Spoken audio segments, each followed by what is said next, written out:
तर नमस्कार मंडळी, आज चाललोय मी आमच्या काजूच्या बागेत. कोकण म्हटलं ना की प्रत्येकाच्या घराच्या आसपास काजी, फणस, आंबे, नारळ अशी बरीच झाडं दिसतात. तशी आमच्या घराच्या आसपास पण बरीच झाडं आहेत. आता मी जाते आमच्या काजूच्या बागेत. त्याआधी तुमका दाखवते मी नवीन जागा साफ करून ठेवलो. या मे किंवा जूनमध्ये आम्ही तिथे लागवड करणार. जवळपास तिथे 40-50 झाडं लागतील. जागा एवढी मोठी नाही पण तरी आम्ही ती साफ करून ठेवलेली आहे. ती तुम्ही बघू शकता. ही ती जागा येत्या जूनमध्ये आम्ही नवीन लागवड करणार. ते तुमका दाखवूच आम्ही. पण त्याआधी अशी साफ केली जागा ती पण बघून घ्या. आता ह्याच्याच पुढे आमची जी नवीन बाग केली आहे ती आता येऊन पोचले त्या बागेमध्ये तुमका दाखवते.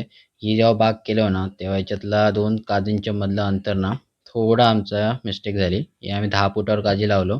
ते 10 फुटावर न लावता ते 15 फुटावर लावले असते तर बरं झालं असतं. म्हणजे आता जसे काजू वाढले ना तेव्हा त्यांच्यातलं अंतर भरपूर हे झालं, म्हणजे फांद्या एकमेकात जाऊ लागले. तर नेक्स्ट टाइम काजू लावतो तेव्हा आम्ही बघू ते.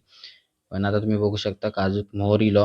मोहर चांगल्यापैकी इलो होतो पण धुक्या पडल्यामुळे मोहर पूर्ण काळा आला. तर आता ते काय आपल्या हातात नाही. तर बघू काजू आता पुढे कसे काय होतात. फक्का तर लागली आहेत, फक्का म्हणजे ओले काजू. ओले काजू लागलेले आहे, अजून कवळे आहेत. जेव्हा जून होतले तेव्हा आपण याची भाजी करू मस्तपैकी. तुम्ही बघू शकता हे अजून कवळे आहेत. जेव्हा ना असे एकदम भरघोस जेव्हा घोस दिसतं ना तेव्हा मन एकदम कसा भारी होता, एकदम प्रसन्न होता. त्यापैकी एका काजूवर एकदम ना भरघोस काजू लागले. ते तुमका मी दाखवते. काही गेली ती